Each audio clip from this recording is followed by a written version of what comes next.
සාදු සාදු සාදු නමෝ තස් භගවතු අරහතෝ සම්මා සම්බුද්දස්ස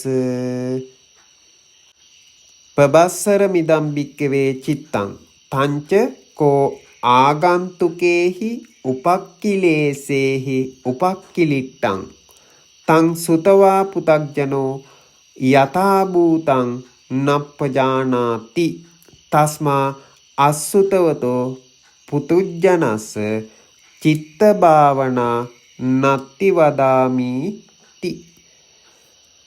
මේ සූත්‍රයක් අංගුත්තර නිකායේ දකින්ට ලැබෙන කෙටි සූත්‍රයක්.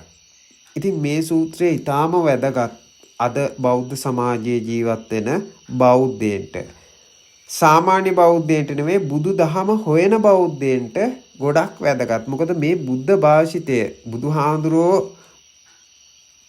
ශ්‍රී මුකෙන් දේශනා කරපු බුදු වදන මේ තුල තියෙන්නේ. මේක ප්‍රතික්ෂේප කරන්න පුළුවන් කෙනෙක් තුන් ලෝක කවුරුත් නැහැ. ඉතින් අද අපි දැකලා තියෙනවා ඇතැම් උගත් පඬිත අය බුදුදහම ප්‍රතික්ෂේප කරනවා, සමහර අය සූත්‍ර ප්‍රතික්ෂේප කරනවා, සමහර අය ත්‍රිපිටක පොත් ප්‍රතික්ෂේප කරනවා. ඉතින් ඒක මම නම් අනුමත කරන්නේ නැහැ. මොකද කාටවත් බුද්ධ භාෂිතය කියලා පිළිගන්න පුළුවන් ත්‍රිපිටකයේ සූත්‍රයක් හෝ පොතක් හෝ කිසි දෙයක් ප්‍රතික්ෂේප කරන්න පුළුවන් හැකියාවක් තියෙන කෙනෙක් ඉන්නවා කියලා මට පිළිගන්න බෑ. මේ සූත්‍රයේ වටිනා කාරණාවක් තමයි සඳහන් වෙන්නේ, විශේෂයෙන් බුදුදහම හොයන්නන්ට. මොකද අද බෞද්ධ සමාජය තුළ අපිට දකින්ට ලැබෙනවා බුදුහාඳුරෝ භාවනාවක් පුරුදු කරන්න කියලා නැහැ කියන කතාව. එහෙම නැත්නම් බුදුදහමේදී කරන්න දෙයක් නැහැ කියන කතාව බොහෝ දෙනෙක් කියනවා. කරන්න දෙයක් නැහැ, භාවනාවක් නැහැ කියලා බොහෝ දෙනෙක් කියනවා. හැබැයි මෙන්න මේ සූත්‍රයේදී සඳහන් වෙන කාරණාවක් අසුතවතෝ පුතජනස්ස චිත්ත භාවනා නත්ති වදාමීති කියලා. ඒ කියන්නේ අසුතවත් පෘථග්ජනයා චිත්ත භාවනාව නැහැ කියලා කියනවා කියන එක මෙහි අදහස් කරලා තියෙනවා. ඉතින් අසුතවත් කියන වචනය අපි පොඩ්ඩක් පැත්තකින් තියමු. ඉතින් පෘථග්ජනයාගේ වදනක් මේක. චිත්ත භාවනාව නැහැ කියලා කියන්නේ පෘථග්ජනයාගේ වදනක් කියලා බුදුහාමුදුරුවෝ කෙලින්ම කියනවා. එහෙනම් කවුරු හරි භාවනාවක් චිත්ත භාවනාව එහෙම නැත්නම් චිත්ත කියන වචනය ඕනේ නැහැ. භාවනාව කියන වචනය බුදුදහමේ සඳහන් වෙනවා නම් කවුරු හරි කියනවා නම් බුදුහාමුදුරුවෝ භාවනාවක් ගැන කියලා නැහැ කියලා, අන්න ඒ කෙනා කවුද? පෘථග්ජනය. පෘථග්ජනය ගැන කතා කරන්න දෙයක් නැහැ. අපි කියන්නේ කවුරු හරි කියනවා නම් භාවනාවක් ගැන බුදුහාමුදුරුවෝ කියලා නැහැ කියලා, දේශනා කළා නැහැ කියලා, එසේ කියන කෙනා පෘථග්ජනෙක් කියලා මේ සූත්‍රය අනුව මම කියනවා. එහෙම කියන්නේ නිකන් නෙවෙයි. බුදුදහම හොයාගෙන යන අයට නොරවටි බුදුදහම හෙවිය යුතු පුජ්‍යලයා කවුද කියලා තෝරාගෙන ඒ කෙනාගෙන් බුදුදහම අසා දැනගෙන ඒට අනුව හික්මෙන්න කියන එක පෙන්නලා දෙන්න තමයි එහෙම කියන්නේ. එහෙම නැතුව කවුරුවත් අපහසුතාවයට පත් කරන්න, එහෙම නැත්නම් කාටවත් අපහාස කරන්න නෙවෙයි. හොඳයි. ඒ වගේම අපි මේ සූත්‍රයේ කෙටි සූත්‍රයේ සඳහන් වෙන්නේ මොකද්ද කියලා කොනකින්නම් පැහැදිලි කරගෙන එමුකෝ. පබස්සර මිදන් භික්කවේ චිත්තං කියලා සඳහන් කළා. ප්‍රභාස්වරයි සිත. චිත්තය කියන්නේ සිත. ප්‍රභාස්වරයි කියලා අදහස් කරලා තියෙනවා. එතකොට මෙන්න මේ ප්‍රභාස්වර ගතිය කොහෙදද හමු වෙන්නේ?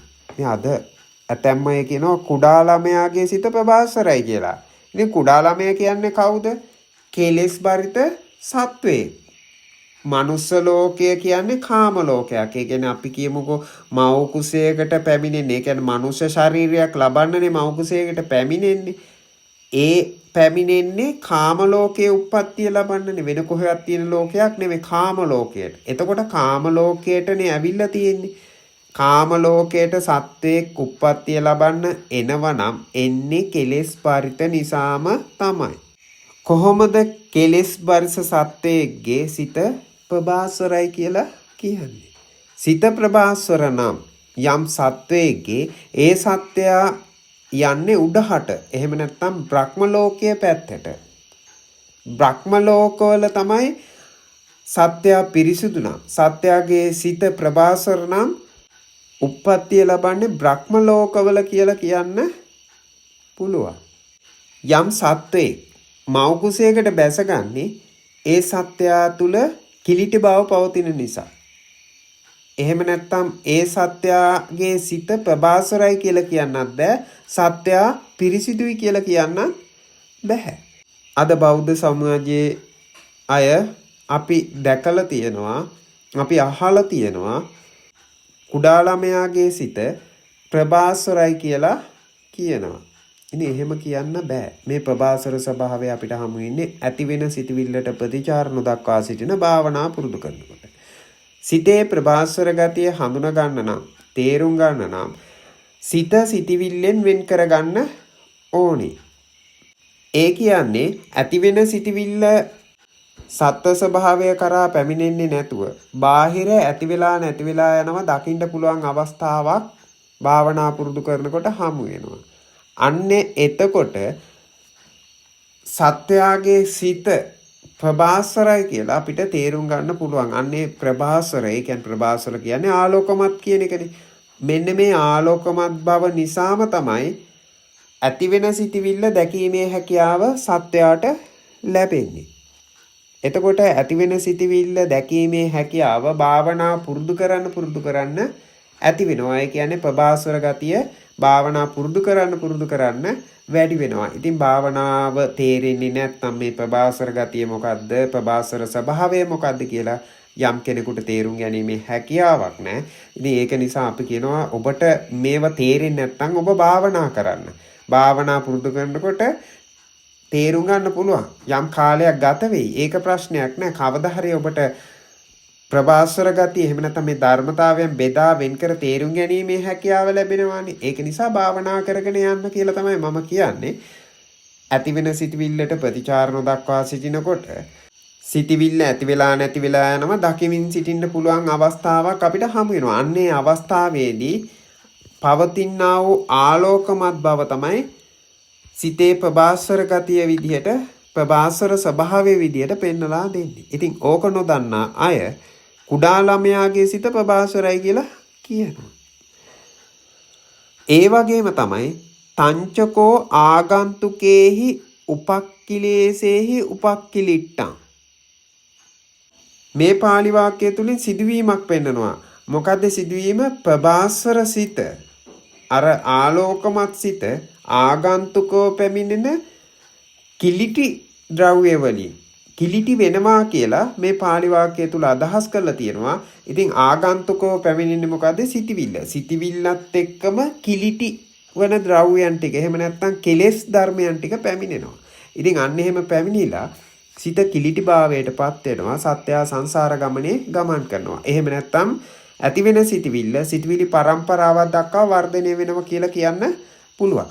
මේ කාරණාව භාවනා පුරුදු කරන්නේ නැති කෙනා දන්නේ නැහැ. ඉතින් භාවනා පුරුදු කරන්නේ නැති කෙනා මේ කාරණාව දන්නේ නැති නිසා තං අසුතවා පුතග්ජනෝ යථා භූතං නප්පජානාති කියලා මේ කෙටි සූත්‍රය තුල ඒ බවත් අදහස් කරලා තියෙනවා. අර ප්‍රභාස්වර සිත කිලිටි වෙන එක ආගන්තුකෝ පැමිණෙන කිලිටි ද්‍රව්‍යයන් වලින් එහෙම නැත්නම් කෙලෙස් ධර්මයන් වලින් කිලිටි වෙන එක භාවනාව පුරුදු කරන්නේ නැති කෙනා දන්නේ නැහැ. දැනගන්න විදියකුත් නැහැ. ඉතින් ඒක නිසාම භාවනා කරන්නේ නැති කෙනා මොකද කියන්නේ? චිත්ත භාවනාවක් නැහැ කියලා කියනවා. තස්මා අසුතෝතෝ පුතජ්ජනෝ චිත්ත භාවනා නත්ති වදාමීති. එම නිසා භාවනා නොකරන්නා පෘතජ්ජනයා චිත්ත භාවනාවක් නැහැ කියලා කියනවා කියන එක මේ කෙටි සූත්‍රයේ අදහස් කරලා තියෙනවා. චිත්ත භාවනාව කියන්නේ මොකක්ද? චිත්තය කියන්නේ සිතට. භාවනාව කියන්නේ භාවිතා කරනවාට. සිත භාවිතා කරනවා නම් චිත්ත භාවනාව කියලා කියනවා.